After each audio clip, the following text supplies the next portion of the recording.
아뢰옵나이사오니 국률이 여겨주시고 치료의 강선을 바라사 깨끗이 치유함받아서 하나님께 영광을 돌리게 하여 주시옵소서. 아멘. 아버지, 토요일이면 우리 고은아 성도님, 집사님, 하나님 지금까지 애쓰고 힘써서 준비했던 것들 하나님 강하고 담대함을 주셔서 그 능력을 온전히 발휘할 수 있도록 성령님께서 붙들어 주시옵소서. 아멘. 감사함을 드렸고 예수님의 이름으로 기도하였습니다. 아멘. 아멘.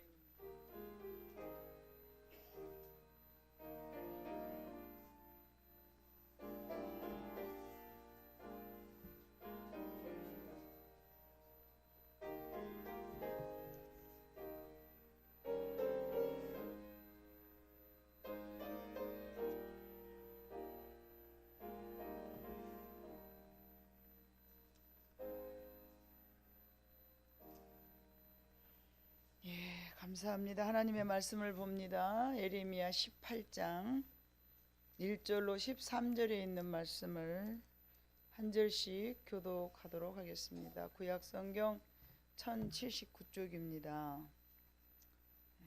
예레미야 18장 1절에서 13절에 있는 말씀입니다. 다 찾으신 줄 알고 1절을 제가 봉독합니다. 여호와께로부터 에레미야에게 임한 말씀에 이르시되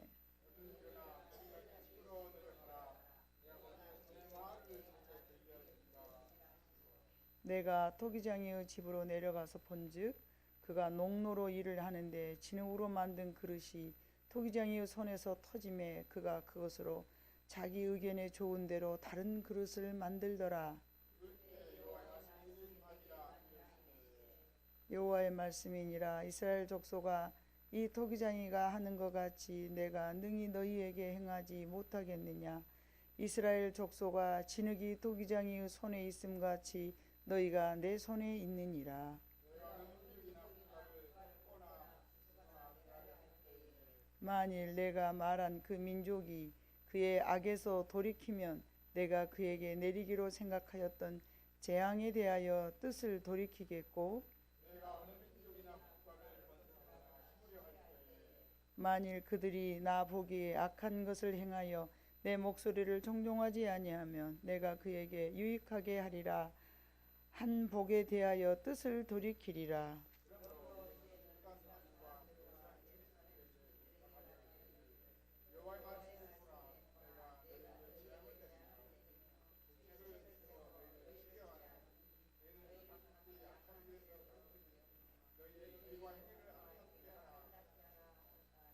그러나 그들이 말하기를 이는 헛되니 우리는 우리의 계획대로 행하여 우리는 각기 악한 마음이 완악한 대로 행하리라 하느니라. 그러므로 여호와께서 이와 같이 말씀하시느니라. 너희는 누가 이러한 일을 들었는지 여러 나라 가운데 물어보라. 처녀 이스라엘이 심히 가증한 일을 행하였도다. 아멘. 여러분은 뭔가를 만들어 본 적 있죠? 하다못해 아무리 못해도 어렸을 때 송편이라도 빚어봤을 거예요. 뜨개질을 한다랄지 아니면 뭐를 아무튼 초등학교나 중학교나 학교를 다닐 때도 조각목으로 뭔가 선생님이 뭘 만들라고 하면은 만들어 보기도 했든 아무튼 무엇이든지 한번 여러분의 손으로 빚어 본 적이 있을 것입니다. 근데 내가 원하는 대로 잘못 만들어졌을 때 여러분은 어떻게 생각하십니까? 그 무언가를 내가 만들려고 했는데 잘못됐어요. 그러면 그 잘못된 것을 내어버려 둔 적이 혹시 있습니까? 아니면 내가 무엇인가를 만들기 위해서 열심히 노력해 정말 하면서 그냥 포기해버리거나 던져버리거나 깨버리거나 여러분들은 주로 뜨개질 같은 거 많이 했죠. 하다가 안 되면 어쩝니까? 풀어보라 그냥. 그래도 또 안 돼. 5번 6번 또 하고 하십니까? 에이 나는 소질이 없나 봐. 이거 나하고 안 맞아 적성에. 풀어보다가 짜증내면서 비닐에다가 바늘까지 탁 꽂아갖고 오늘은 안 되겠어. 다음에 해야 되겠어. 그래갖고 박아서 쫙 창고에 박아 넣어놨는데 농 속에 박아 넣어놨는데 어느 날 보니까 오메 옛날에 내가 던져놔 본 것이 여기 있었네. 자, 우리가 생각을 해봤을 때 어떤 뭐든지 하다못해 송편을 만들기 위해서라도 반죽을 쪼물거리다가 원하는 대로 되지 않으면은 포기하는 경우가 있었을 것입니다. 자, 그런 의미로 그런 시각으로 하나님을 한번 여러분 연결시켜서 한번 상상해 보시죠. 하나님은 애시당초부터 하나님의 형상으로 지음받아서 사람을 만들었어요. 코에 생기를 놓고 하나님의 성품을 닮아서 자비하고 인애가 영원하고 사랑이 풍성하며 온유하고 절제하고 촐싹대지 않고 지 잘났다고 뻐그적거리지. 여러분 만약에 하나님이 지 잘났다고 뻐그적거리는 그런 하나님이라고 생각해 봐보세요. 이 우주가 그대로 얌전히 돌아갈 것 같아요? 난리 법석이 나겠죠? 전부 다 그런다면 각 별이 지 잘났다고 막 여기서 뿌쩍 나 오늘은 쉴 거야. 나 기분 나빠. 오늘은 반짝반짝 안 할래. 그러면서 어떻게 될 것 같아요, 여러분? 별 하나 없으신 하나님이 만들어 놓은 모든 세상에 우주에 있는 모든 것들은 다 순종하고 순응하고 따라가요. 사시사철도 마찬가지. 바람아 불어라 그러면 불고, 동남풍아 불어라 서북풍아 불어면 다 움직여. 근데 유독이 누구만 말을 안 들었어요? 오직 아마 하나님께서 창세기 6장에 내가 인간들을 만들어 놓은 것을 한탄한다 그러셨어요. 그래서 오늘 에레미야서에 봐보니까 하나님께서 야 에레미야야, 어느 날 그 토기장이를 보여주면서 에레미야야 토기장이 집으로 내려가거라. 내가 거기서 내 말을 너한테 들려주리라. 얼마나 이해하기 쉽도록 하나님께서는 이해하기 쉽도록 우리에게 다가오셔. 근데 우리는 하나님은 어렵다고 생각하는 거예요. 몰라도 너무 모르니까. 하나님은 쉽도록 자기 자신을 비춰보기 위해서 가장 자기 자신을 잘 비춰볼 수 있는 그 거울이 뭐예요? 내 자녀들이에요. 멀리 갈 것도 없어요. 근데 자기들은 잘한 줄 알고 애들한테만 뭐라 합니까? 아니 저걸 뭘 먹고 나눠가지고 저런 걸 놔가지고 말이지. 누구를 닮아서 뭐 싸마죠 부부끼리. 나는 안 그래 뭐 그러면서. 그냥 다를 모르니까 나는 안 그런다고 생각하는 거예요. 창조주 하나님께서는 우리 인생들을 그런 마음을 갖고 계셔. 나는 이들을 이렇게 만들려고 원했어. 근데 뭐를 따먹으면서부터 잘못된 거예요? 선악과를 따먹으면서부터 잘못돼 버린 거예요. 선악과를 따먹었던 가장 증후군이 첫 번째 뭐예요? 판단하는 기준을 가졌어요. 사람들이 저건 틀렸어, 저건 마음에 안 들어, 저건 저러면 안 돼. 그 판단하는 기준을 가져버린 거예요. 그래서 천국은 어린아이와 같은 곳이라. 천국은 어린아이와 같아야 침노하는 거죠. 어린아이 같은 사람들이 저들의 것이니라 그랬어요. 어린아이와 같은 심령을 가져야만이 우리는 천국을 소유할 수 있어요. 다 어른 같으니까 고민이 많고 책임져야 될 것이 많고 너무너무 많으니까. 여러분 생각해 보세요. 얼마나 우리 나이가 먹어가면서 책임져야 될 것이 많은가요? 근데 그 모든 것들을 다 내려놓으면 큰일 날 것 같죠? 아니에요. 하나님 앞에 모든 것을 맡겨놓고 있으면요 마음에 참 평안이 임합니다. 천국은 근심도 없고 염려도 없죠. 여러분의 마음속에 천국이 임해야 되는 거잖아요.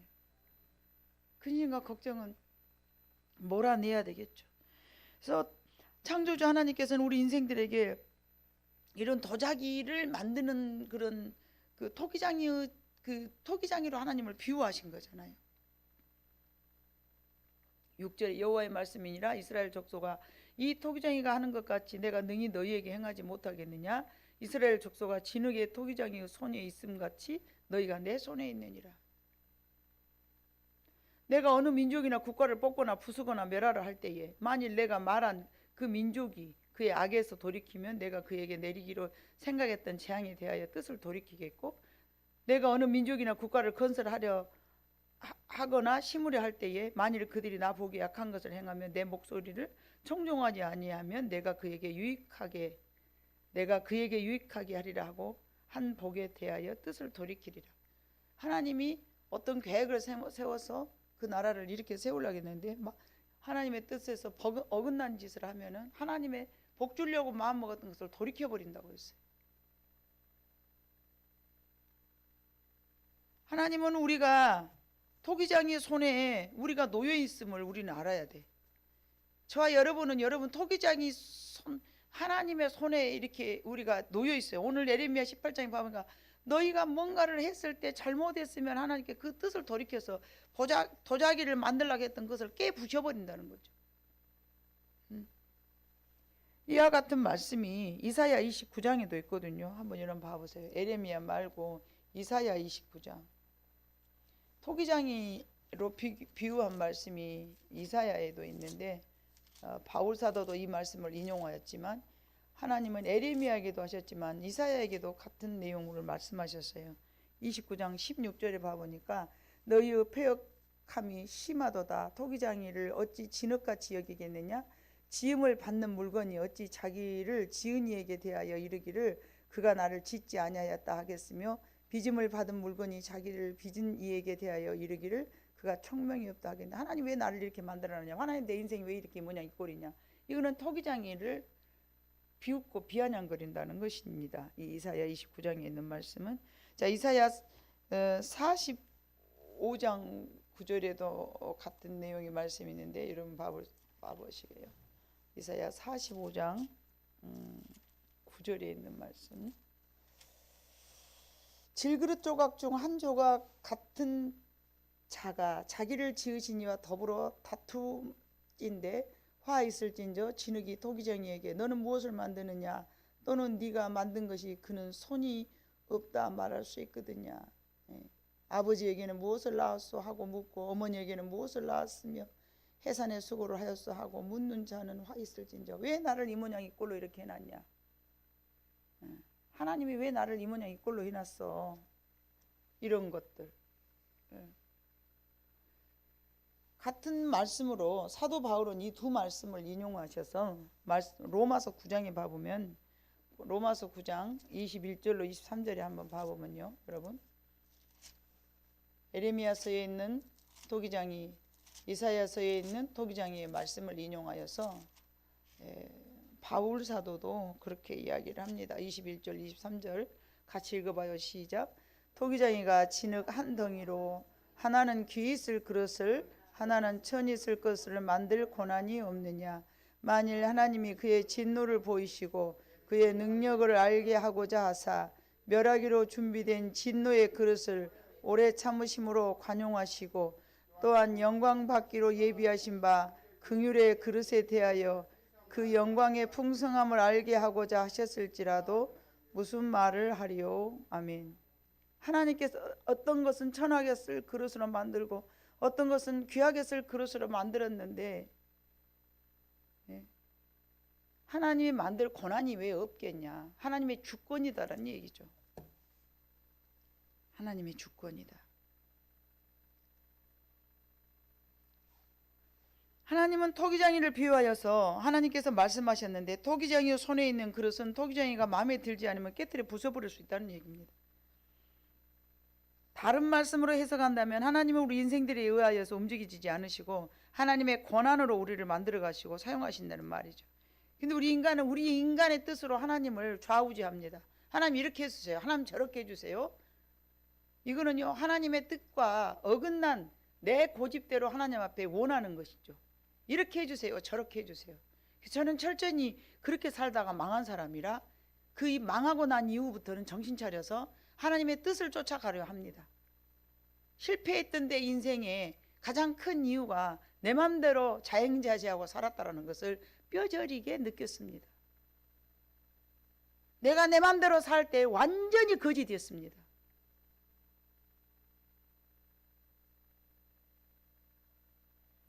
여러분 우리는 하나님의 뜻에 맞춰서 쫓아가면서 살아야지 하나님 이거 이렇게 해주세요. 나 이렇게 해주세요. 하나님 저 이렇게 할 거예요. 이거는요 안 맞는 거예요. 왜 이렇게 하십니까? 왜 나한테 이러십니까? 이렇게 해달라니까요. 그거는 본인이 하나님인 거예요. 지가 하나님이고 하나님은 뭐예요? 자기의 몸종. 진이야 진이야 얼른 일어나서 나 물 떠와. 진이야 진이야 나 아파 얼른 치료해줘. 예? 주인님 부르셨습니까? 요술램프에 그 종처럼 나와가지고 문지르면 나와가지고 자기 모든 필요를 다 채워줘야 하는 하나님은 그런 존재가 아니에요. 해도 이건 너무한 거죠. 예. 우리 인생들에 의하여서 하나님이 움직이지 아니하시고 하나님의 권한으로 우리를 만들어서 사용하시는 거죠. 하나님이 우리를 사용하시려면은요, 하나님께서 우리를 적당하니 자를 것 자르고 세울 것 세우고 비울 것 비우고 뽑을 것 뽑고 그러시는 거예요. 여러분 이 꽃도 그러잖아요. 가지로 여러분 사갖고 왔을 때 봤죠? 엉성한 가지 몽땅몽땅 왔는데 제가 가지를 짝짝짝짝 다 했어요. 내가 필요로 한 대로 사용해야 되니까요. 하나님의 그런 권한이 없으시겠습니까? 저와 여러분들에 대해서. 아, 얘는 성질이 너무 급해. 죽여야 돼. 그러면 막 힘든 거예요. 얘는 고집이 너무 세. 응, 알았어.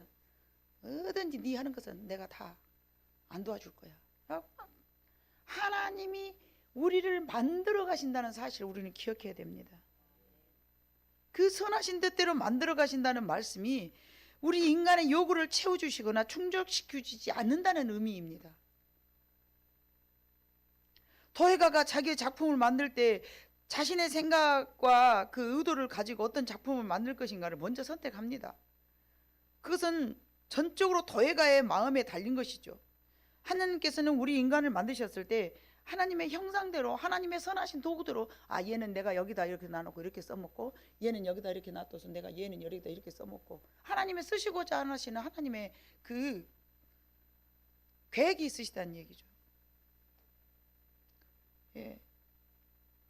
그러나 우리 인간들은 하나님이 제일 태초에 천지를 창조하신 하나님의 그 형상으로 지음받았는데 저와 여러분 속에 하나님의 형상이 얼마나 남아있어요?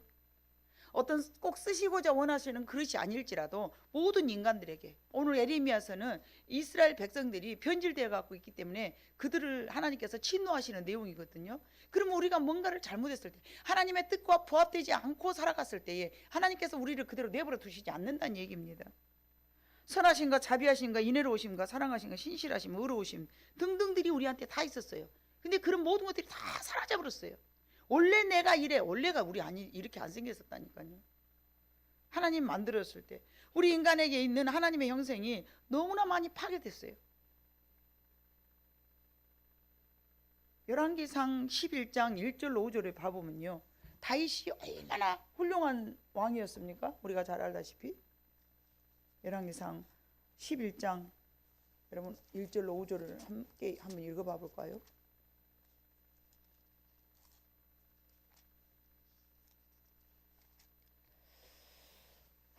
열왕기상 11장 1절로 5절. 훌륭했던 다윗의 자손 솔로몬이 왕이 되었는데 솔로몬이 무슨 죄를 졌는가 기록되어 있는 말씀이 바로 열왕기상 11장 1절로 5절입니다. 다 함께 한 목소리로 읽어봅니다. 시작. 솔로몬 왕이 바로의 딸 외에 이방의 많은 여인을 사랑하였으니 곧 모압과 암몬과 에돔과 시돈과 헷 여인이라. 여호와께서 일찍이 이 여러 백성에 대하여 이스라엘 자손에게 말씀하시기를 너희는 그들과 서로 통혼하지 말며 그들도 너희와 서로 통혼하게 하게 하지 말라. 그들이 반드시 너희의 마음을 돌려 그들의 신들을 따르게 하리라 하셨으나 솔로몬이 그들을 사랑하였더라. 왕은 후궁이 700명이요 첩이 300명이라. 그의 여인들이 왕의 마음을 돌아서게 하였더라. 솔로몬이 나이가 많을 때에 그의 여인들이 그의 마음을 돌려 다른 신들을 따르게 하였으므로 왕의 마음이 그의 아버지 다윗의 마음과 같지 아니하여 그의 하나님 여호와 앞에 온전하지 못하였으니 이는 시돈 사람의 여신 아스다롯을 따르고 암몬 사람의 가증한 밀곰을 따름이라. 아멘. 솔로몬이 여호와의 눈에서 악을 행하여 그의 아버지 다윗이 여호와를 여전히 따름과 같이 따르지 아니하였어. 이거는 다윗 왕이 얼마나 훌륭한 왕이었는데 일대가 내려왔어. 솔로몬이 아버지 하는 모든 것을 다 봤어. 그럼에도 불구하고 이게 100년도 안 돼서 이 역사가 이렇게 바뀐 거예요. 자, 이렇게 파괴됐다면 그 위에서부터 쭉쭉쭉쭉쭉 내려왔을 때 얼마나 우리 조상들까지, 예수 믿는 우리들까지, 교회는 다니고 앉았지만 우리의 마음속에서 하나님의 형상이 그대로 남아있단 말입니다. 아버지 다윗의 모든 것을 보고 자라온 아들이 아버지를 닮지 못한 것은 그들의 변질된 삶이 문제였습니다. 그럴싸하게 나라를 지킨다고, 나라를 굳건하게 한다고 선택한 것이 결국은 이방인의 여인들과 결혼하여 그가 크게 잘못한 죄입니다. 그 목적이 뭐였습니까? 이방 여인들을 사랑해서가 아니었잖아요. 그 목적이 뭐였습니까? 분명히 나라를 굳건하게 하고자 하는 것이 목적이었습니다. 그 목적을 이루기 위해서는 아무 수단이라도 다 사용해도 되는 것이 아니라는 것이죠.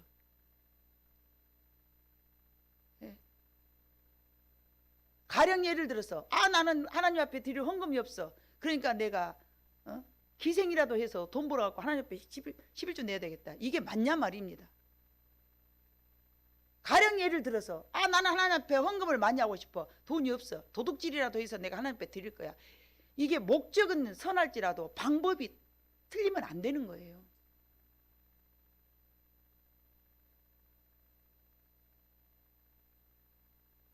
하나님 목적보다도 살아가는 그 방법이 더 중요하게 여기십니다.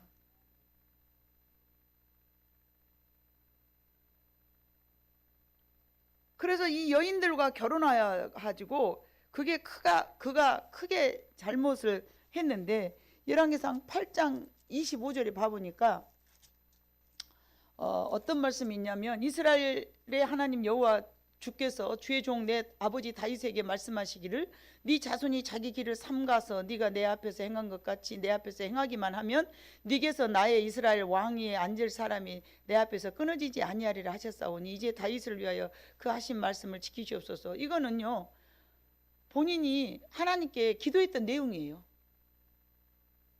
솔로몬이 하나님 앞에 기도했던 내용이 이 같은 말씀인데 본인이 기도해놓고 본인이 이상한 짓거리를 한 거죠. 그리고 이 열왕기상 9장 3절로 7절에 봐보면요 여호와께서 이르시되 그 기도를 다시 하나님께서 들으시고 나타나셔서 솔로몬에게 이런 말씀을 하셨어. 여호와께서 솔로몬에게 나타났죠. 여호와께서 그에게 이르시되 네 기도와 네가 내 앞에서 간구한 바를 내가 들었은즉 나는 네가 건축한 이 성전을 거룩하게 구별하여 내 이름을 영원히 그곳에 두며 내 눈길과 내 마음이 항상 거기 있으리니 네가 만일 네 아버지 다윗이 행한 같이 마음을 온전히 하고 바르게 하여 내 앞에서 행하며 내가 네게 명령한 대로 온갖 일을 순종하여 내 법도와 윤례를 지키면 내가 네 아버지 다윗에게 말하기를 이스라엘의 왕위에 오를 사람이 네게서 끊어지지 아니하리라 한 대로 네 이스라엘의 왕위를 영원히 경고하게 하려니와 만일 너희나 너희 자손이 아주 돌아서서 나를 따르지 아니하며 내가 너희 앞에 둔 나의 계명과 법도를 지키지 아니하고 가서 다른 신을 섬겨 그것을 경배하면 내가 이스라엘을 내가 그들에게 준 땅에서 끊어버릴 것이요. 이거 본인이 들은 음성이에요. 하나님 앞에 기도했더니 하나님이 이런 응답을 해주셨어요. 그러나 솔로몬은 자기의 생각대로 이스라엘 이 나라를 굳건하게 세워가려면은 화친해가지고 옆에 있는 사람들하고 전쟁하지 말고 그 공주들을 내 아내로 하나씩 삼아서 살다 보면은 나라가 굳건해질 것이다 하고 무려 부인을 1000명을 두었습니다. 하나님께서 보실 때는 이 자체가 잘못된 거예요. 나라를 굳건하게 하고자 하는 그 목적은 좋으나 방법이 있어서 완전히 배려운 거잖아요. 그건 누가 생각인 거예요? 하나님이 그렇게 하라하셨어요? 본인의 생각이잖아요. 본인의 생각. 우리는 철저히 하나님의 말씀에 순종하고 살아야 돼요. 그래서 저는 그 뒤로부터는 누가 뭐라 해도 하나님의 말씀에 순종합니다. 누가 뭐라 해도 저는 하나님의 말씀에 순종할 것입니다. 그래 왔고요.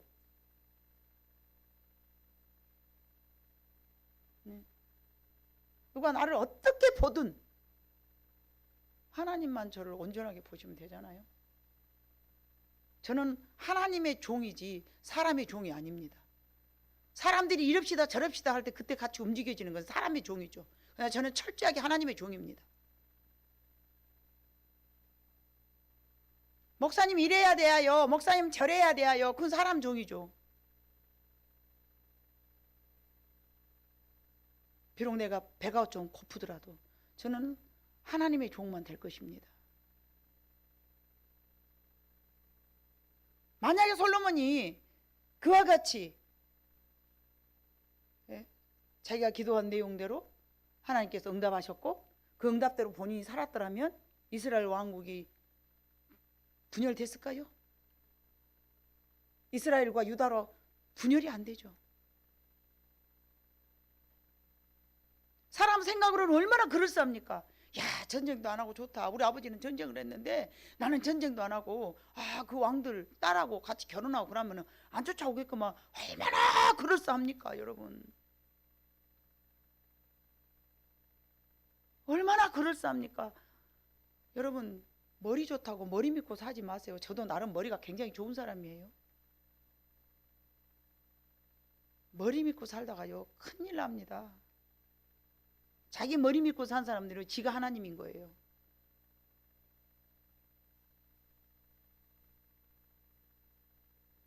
우리가 못할 수 있는 것도 하나님을 의지하면 할 수도 있고 내가 잘할 수 있는 것도 하나님 앞에서 이게 맞지 않으면 안 해야 되는 것이고 그것이 우리들의 삶이어야 됩니다. 예.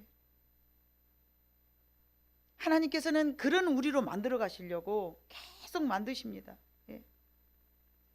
그러나 하나님께서는 솔로몬이 이렇게 잘못 왔을지라도 사무엘하 7장 12절로 14절 보면 다윗에게 약속을 해주셨어요. 다윗에게 어떤 약속을 했냐? 다윗아, 내가 너를 너무 사랑하는데 사울 왕처럼 혹시 네 후손이라도 잘못하면 사울 왕처럼 내가 버리지 아니하고 네 후손에게는 이렇게 하리라고 약속해 주신 말씀이 사무엘하 7장 12절로 14절에 있는 말씀인데 제가 한번 읽어볼게요. 네 수완이 차서 7장 12절로 14절 네 수완이 차서 내 조상들과 함께 누울 때에 내가 네 몸에서 네 씨를 네 뒤에 세워 그의 나라를 견고하게 하리라. 그는 내 이름을 위하여 집을 건축할 것이요 나는 그의 나라 왕위를 영원히 견고하게 하리라. 나는 그에게 아버지가 되고 그는 내게 아들이 되리니 그가 만일 죄를 범하면 내가 사람의 매와 인생의 채찍으로 징계하려니와. 내가 네 앞에서 물러나게 한 사울에게서 내 은총을 빼앗는 것처럼 그에게서는 빼앗지는 아니하리라. 이 약속 때문에 이스라엘이 완전히 몰락하겠을 때 생겼을 때에 남유다 두 지파를 남겨놓으신 거예요. 이 약속 때문에요. 다윗과 약속했던 하나님의 이 신실하신 언약 때문에요. 솔로몬이 그렇게 나라를 왕창 망해먹었을 때도 이 약속 때문에 지켜주신 거예요. 하나님께서는 이와 같이 타락한 인간은 자신의 구원을 위하여 아무것도 할 수 없고 전적인 무능력의 상태에 있다는 것을 우리 성경이 지금 계속 말하고 있습니다. 너희들 힘으로는 할 수 없어. 왜? 너희는 죄인이잖아. 하나님의 형상으로 지음받았지만 원래 너희는 죄인이야. 그러니까 너희 의지로는 뭐 안 돼. 안 되는 거야. 안 되는 거야. 그걸 계속 말하고 있어요.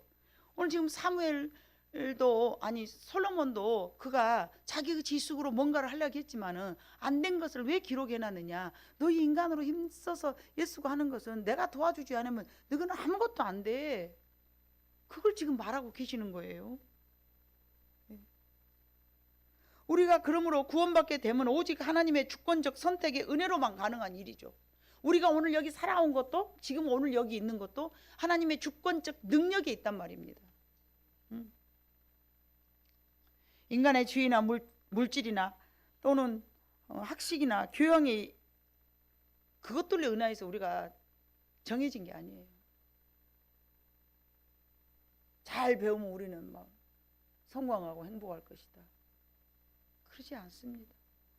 언제도 말씀드렸잖아요. 서울대 법대 나와서 얼마나 힘들게 해가지고 졸업해가지고 물에 빠져 죽었다니까요. 졸업한 지 2개월 만에.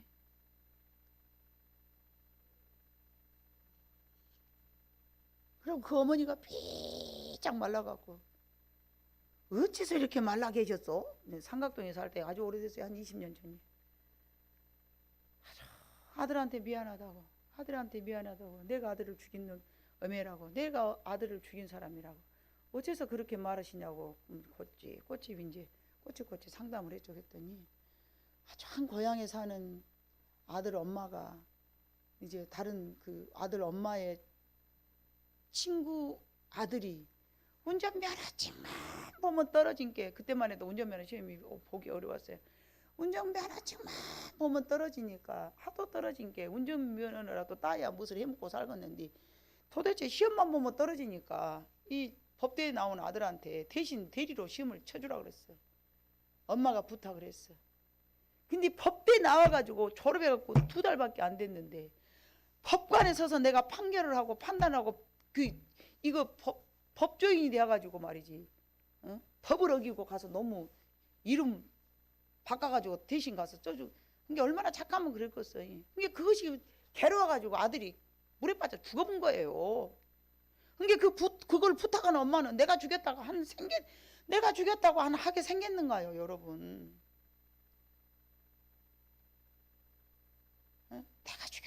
내가 죽였다고. 엄마가 다른 남편도 있고 다른 자식도 있는데 그것만 자식이냐고 냅두라고. 아들 죽인 지 물에 빠진 지 얼마 됐냐고. 10년 됐어요. 근데 그때까지 밥도 안 먹고 아주 믿음이 좋은 권사님이셨대요. 근데 얼마나 자기 자신을 자학하고 학대를 해가지고 밥을 안 먹었고요. 비정 말라버렸어. 그래서 하나님, 내가 그래가지고 이제 뭐라고 말을 하냐면, 옛날에는 모두 다 자살하면은 지옥 간다 그랬어요. 지옥 간다 그랬어. 그러니까 자살했으니까 이제 지옥 갔다고 생각을 하니까 자기 아들을 지옥 보내버렸으니까 엄마가 살 수가 없잖아요. 죽은 것은 고사하고 지옥만 갔어도 살겠다고 막 이제. 그래서 내가 하나님 내가 선의의 거짓말로 거짓말 좀 하랍니다. 하나님 나를 윤호하여 주시옵소서. 그리고 하나님 앞에 간절히 기도를 했어요. 그분은 고향이 뭐 고흥인가 뭐 보성인가 아무튼 시골인데 그 갔다가 서울서 사는데 그 가는 길에 누군가 나를 소개를 했어. 그래가지고는 가는 길에 들렸는데 내가 오는 길에 또 한 번 들리라고 그랬어요. 이 양반을 살려야겠다 싶어가지고, 하나님 죽은 사람은 이미 죽은 사람이고 지옥을 가는 거 천국 가는 거 안 가봤으니까 모르겠고 일단 이 양반 살려야겠으니까 하나님 나 거짓말 좀 하려고. 그러고 하나님 앞에 허락을 맞고 오는 길에 들리라 했더니 왔어요. 권사님, 내가 하나님 앞에 기도해 봤더니 아들이 천국에서 잘 있습니다. 하고는 막 이렇게 좋아가지고 갔는데 나중에 전화해 봤더니 살이 오르고 그냥 살이 쪄갖고 이제 건강해져가지고. 그러면 사람을 살려야 됐잖아요. 이미 물에 빠져 죽은 놈 냅둬불고 엄마라도 살려야 되지 않겠습니까? 그런 경험도 있었어요. 그런 경험도 있었어요. 우리는 타락한 인간인지라 우리 스스로가 뭐를 할 수가 없어요. 하나님의 은혜가 아니면 아무것도 할 수 없어요. 배워도 소용없고요. 배웠어도 그렇게 되어버리고 뭐 어떻게 해요, 여러분. 그래서 인간의 문명과 과학이 극도로 발전해 가고 있는 이 시대에 현대적 생활 속에서 인간들은 점점 자신을 과신해. 자기를 너무 믿어. 자기가 신이야. 과신하고 있어. 그래서 지금은 우상이 다른 것이 아니고 자기 자신들이 우상이야. 우상 앞에 절하지 않아요. 나를 너무 믿으니까 지가 우상이에요. 다른 사람이 우상이 아니에요. 본인이 우상인 거야. 마치 자기 자신들이 자신의 운명을 좌우지한 것처럼.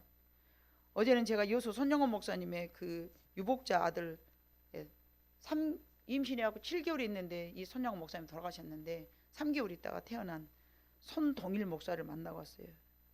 그분의 외침이 굉장히 내 마음속에 닿았어. 왜냐하면 아버지의 신앙과 전혀 상관없이 변질되어가는 손영원 목사님의 기념관 운영에 대한 분노의 목소리를 하는 거예요. 여기 이제 이런 걸 막 나눠주더라고요. 예. 막내 손동길이 직접 안내하는 손양원 그의 가정의 역사 해가지고, 예. 자기는 1948년 두 형님이 먼저 순교하고 1950년 아버지 순교하신 그날에 태어난 유복자 막내 손동길입니다. 애양은교회의 간절한 요청을 받고 아버님의 유품을 이곳에 전시했고 가족의 안내를 원하는 분들 때문에 참 부족한데도 이곳에 근무를 합니다. 이렇게 해가지고 사진을 이렇게 찍어서 자기 깐난이 이렇게 사모님이 보듬고 앉아있는 이게 자기라고 그럽니다. 이거 하얀 옷 입은 거는 자기 형들 죽여버리는 그 안재선이라는 그 아들 삼은 의붓 자식. 예. 양자. 자, 남겨진 가족들의 편지 제가 짧게 한번 읽어봅니다. 깨끗하게 순교로 가신 아버님과 형님들, 처음에는 멀리 서서 원망을 했습니다. 세월이 지나가며 한 사람씩 신앙은 들었으나 두려워 모두가 멀리서 맴돌았습니다. 최근에야 주님의 은혜를 감사하며 부족하고 죄송한 마음을 가집니다. 가장 부족한 제가 남은 세월 이곳에서 그 신앙을 새로 배우려 돌아왔습니다. 함께 뜨거운 마음으로 그 길을 사모하기를 기도하며. 그러면서 이제 뭐가 왜곡됐냐, 얼마나 양심이 바른지, 뭐가 왜곡됐는가를 이제 막 유튜브를 통해서 막 자기를 막 이야기해놨더라고요. 근데 그 손양원 목사님에 대한 순결한 죽음이 왜도 잘못돼 가지고 유튜브에 완전히 엉망진창인 것들이 떠돌아다니니까 자기가 괴로워서 죽겠다는 거예요. 그래서 그거를 막 호소하고 있어요. 이렇게 오는 사람마다 틀어잡고 앉아서. 뭐가 가장 가슴에 크게 아프냐, 여수 예양원 교회는 목사님은 원래 그 고신칙도 아니고, 고신칙도 생기기 전에 뭐 고산칙인가, 아무튼 평양 신앙을 이어받은 그런 아주 정말 목숨을 내놓고 주님을 섬기는 그런 교파였는데, 예양원이 이제 그 통합측으로 바꿔져 버렸어요. 통합측으로 바꿔지다 보니까, 통합측은 여러분 WCC예요. 예? 알죠? WCC. 불교도 천주교도 다 구원받을 수 있다. WCC 가담한 그 내가 통합측이란 말이에요. 근데 통합측 목사가 애양원 교회를 운영하고 있으니까 좌우의 십자가도 이렇게 우리는 이렇게 돼 있잖아요. 천주교 십자가는 끝머리가 이렇게 왕처럼 이렇게 돼 있어요. 그거를 좌우의 십자가에다 매달아서. 그러니까 이분이 와가지고 막 이게 무슨 짓거리냐고 막 다 없애버리는 거야, 파괴하고. 그러니까 애양원 측하고 애양원 교회 그쪽 목사님들하고 반대되니까 싸움이 나는 거예요, 싸움이. 그리고 그러는 거예요, 저한테. 자기 아버지는 막 그거 다 나와 있어요, 그 유튜브 보면은. 예. 자기 아버지가 막 문둥병 환자 고름을 빨아줬다. 안 빨았다는 거야. 그리고 우리보다 뭐라고 하냐면, 이 애양원 교회에서 앵벌이하고 앉았다고 그래요. 앵벌이. 여러분 앵벌이가 뭔지 알죠? 왜 우리 아버지 순결한 신앙을 가지고 돈 벌어먹기 위해서 과장된 이상한 거 돼가지고 앵벌이 짓거리 하고 앉았다고. 여수시에서 130억 주고 지은 것이라 시에서 관리하기 때문에 유가족인 자기한테는 아무 권한이 없다는 거예요. 유가족이기 때문에 자기는 뭐만 오직 관리하냐, 묘만 관리할 수 있어요. 묘비도 막 십자가를 막 요렇게 해놨는데 자기가 싹 바꿔버렸대.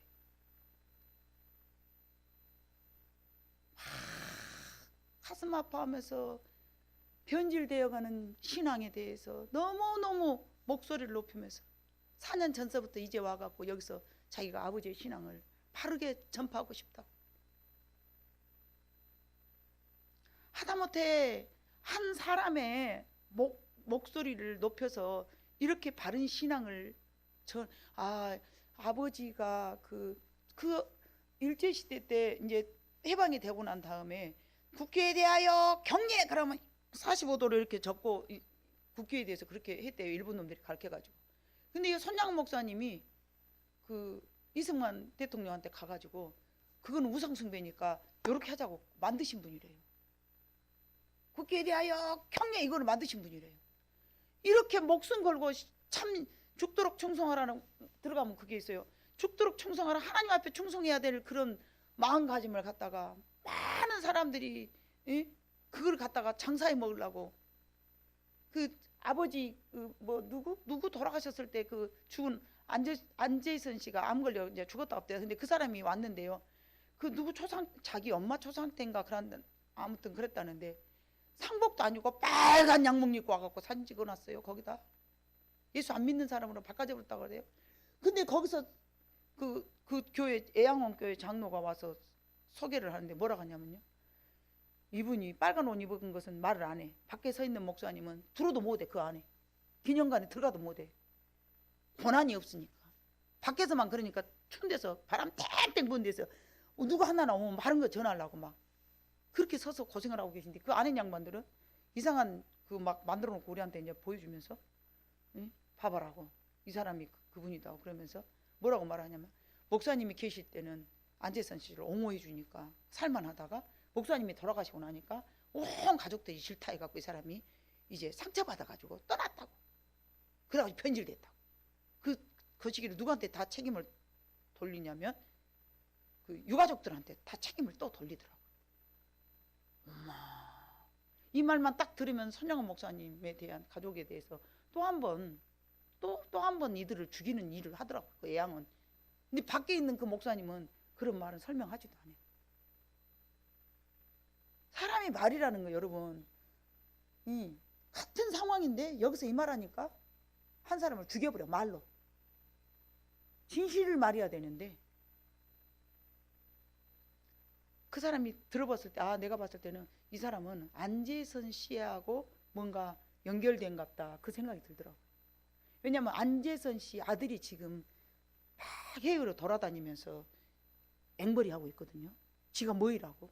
이런 걸 들을 때 그 손동일 목사님이 얼마나 속이 상하겠냔 말이야.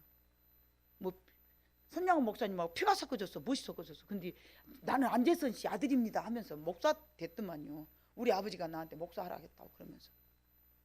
뭔 속인지 모르겠지만 아무튼 유튜브가 엉망과 칭찬이라는 얘기를 막 하는 거예요. 저한테 우리들한테 막 목사님들 다 갔는데 광양까지 이제 갔으니까 거기 들려서 갑시다 하고 갔어요.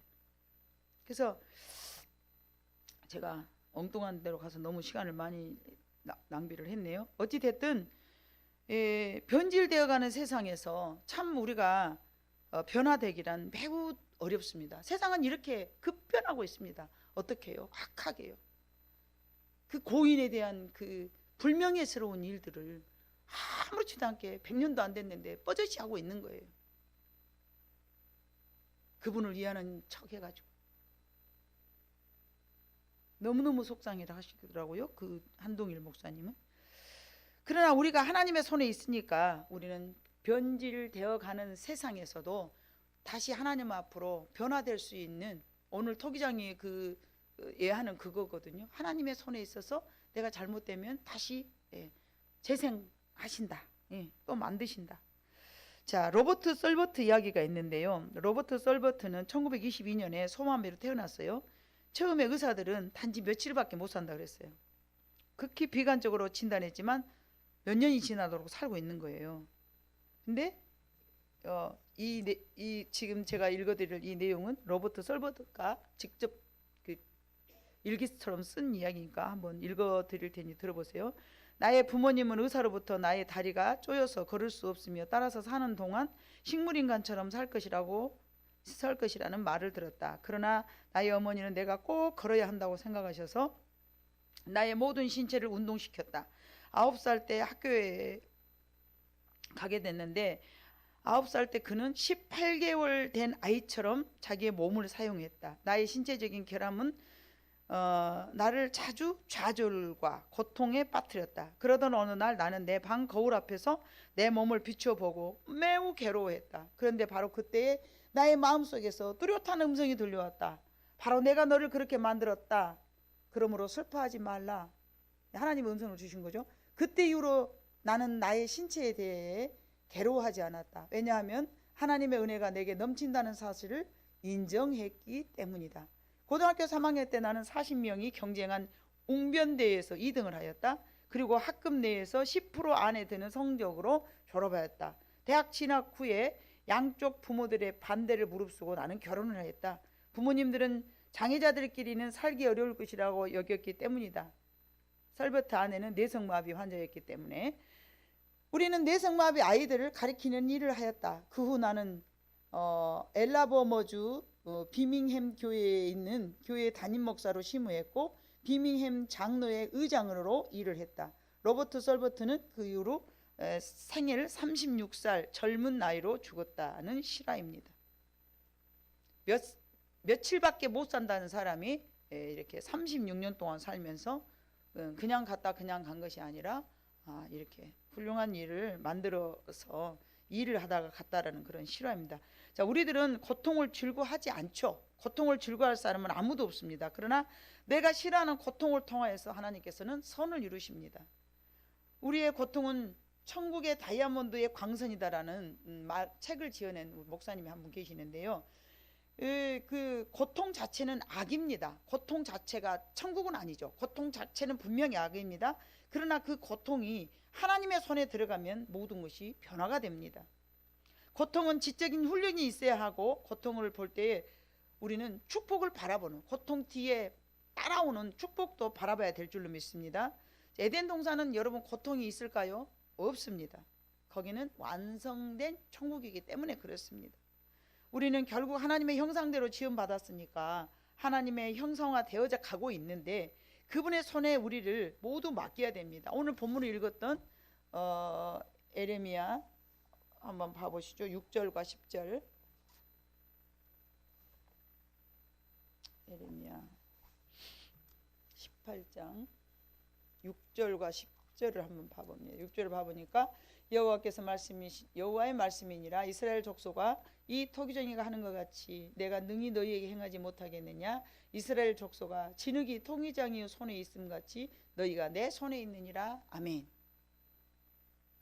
우리가 잘못되어 있다면 하나님은 하나님의 손에 우리가 들려있기 때문에 만들어 가실 줄로 믿습니다. 10절, 만일 그들이 나 보기에 악한 것을 행하여 내 목소리를 청종하지 아니하면 내가 그에게 유익하게 하리라고 한 복에 대하여 뜻을 돌이키리라. 그러나 하나님의 말씀대로 다시 살게 되면은 그 길을 다시 돌이키리라. 이런 말씀이 오늘 우리가 본문 삼은 내용인데요. 에레미야 19장 10절로 11절 봐볼까요? 나는 함께 가는 자의 목전에서 그 옹기를 깨뜨리고 그들에게 이르기를, 만군의 여호와께서 이와 같이 말씀하시되 사람이 토기장이 그릇을 한번 깨뜨리면 다시 완전하게 할 수 없나니 이와 같이 내가 이 백성과 이 성을 무너뜨리리니 도벳에 매장할 자리가 없을 만큼 매장하리라. 이거는 이제 에레미야가 이제 하나님 앞에 18장에 있는 그 음성을 듣고 이렇게 깨진 옹기에 대한 것을 유다와 예루살렘에 대해서 하나님께서 선포하신 내용을 이제 에레미야가 그들에게 이제 전하는 내용입니다. 그래서 하나님 손에 들려 있지만 다시 돌이키면 우리가 하나님께서 회복시켜 주시고, 우리가 돌이키지 못하면 하나님께서 깨뜨려 버린다는 그런 말씀이십니다. 내 힘을 의지하며 살던 내가 삶에서 실패하였을 때 나보다는 더 전능하신 하나님을 힘을 의지하면서 신뢰하고 나아가야 될 줄로 믿습니다. 하나님의 손에가 우리가 들려있기 때문에 우리는 오직 하나님 앞에 맡기고 어떤 상황 속에서라도 내 삶을 하나님께서 허락하신 삶으로 인정을 해야 됩니다. 어렵다고 도망가고 싶고 싫다고 안 하고 싶고 그게 아니고 어떤 것이든지 그냥 감사하면서 감당을 해야 돼요. 그래야만이 우리는 성숙해져 가기 때문에 그렇습니다. 그래서 하나님은 내가 실패하도록 그래서 허락하시는 경우가 때로는 있습니다. 왜요? 빚어가시려고. 빚어가시려고 그러죠. 그래서 우리가 조금 전에 읽었던 그 사무엘하 7장 12절로 14절 말씀처럼 14절의 말씀처럼 인생의 막대기로 우리를 채찍질 할 때도 있습니다. 그러나 그거는 슬픔이 아닙니다. 비참이 아닙니다. 저주가 아닙니다. 실망이 아니고 실패도 아닙니다. 오직 하나님께서 우리를 빚어가시는 상황이시죠. 그래서 그 부분에 대해서도 우리는 하나님 앞에 인정을 해드려야 됩니다. 하나님 나를 고치시려고 그러시는구나. 더 좋은 거 주시려고 그러시는구나. 사랑의 하나님이시기 때문에 궁극적으로 나를 사랑하신 이유로구나. 이렇게 우리가 생각한다면 인생사 모든 것을 하나님 앞에 달려있음을 생각하면서 감사해야 할 줄로 믿습니다. 여러 가지 상황 속에서라도 나는 하나님의 손에 이렇게 토기장의 손에 내가 이렇게 들려 있다. 그래서 하나님이 나를 온전하게 만들어가고 계신다. 그 주권을 우리가 인정할 때에 날마다 여러분들이 원하는 것처럼 성화되어져 가고 하나님이 쓰실 만한 그릇으로 만들어져 가는 놀라운 축복에서 이 환난 자체가 우리에게 있을 때는 힘들지만 하나님의 손에 들어가면 그것이 놀라운 축복으로 변화가 된다니까요. 예, 그 하나님을 저와 여러분은 믿어야 될 줄로 믿습니다. 그래서 그 하나님 앞에 늘 감사하면서 온전하게 믿고 또 신뢰할 때에 하나님께서 우리들의 삶을 완전히 바꿔서 축복의 길로 인도하실 줄로 믿습니다. 기도하겠습니다. 사랑 많으신 아버지 하나님, 우리 인생은 하나님 앞에 손에 달려 있습니다. 때로는 우리가 아버지 하나님이 원치 않은 길을 당했을 때에 너무 힘들고 어려워. 하나님 아버지, 왜 내게만 이러십니까? 왜 유독 나한테만 이러십니까? 아니면은 왜 내가 지금 이렇게 하고 있는데 어려움을 당하고 있는데 왜 하나님은 모른 척하고 계십니까? 그렇게 하나님 앞에 참 탄식어린 기도를 드릴 때도 있었습니다. 그러나 하나님, 철없는 우리들의 허물과 또 아버지 하나님이여 지렵지 못함을 용서하여 주시기를 원하며 온전히 되신 하나님을 바라보면서 하나님은 우리를 질그릇과 같이 내버려 두지 아니하시고 온전하게 만들어 가신 하나님이라는 이 사실을 감사함으로 기쁘게 받아들이기를 원합니다. 비록 내가 조금 힘들고 어려울지라도 나를 더 견고하게 흔들리지 않는 변질되어가는 이 세상에서 늘 변화되어가는 우리들의 삶으로 인도하시는 하나님의 축복의 손길로 우리 모든 성도들이 아멘으로 받아들이게 하여 주시옵소서. 감사드리옵고 예수님의 이름으로 기도 올리옵나이다.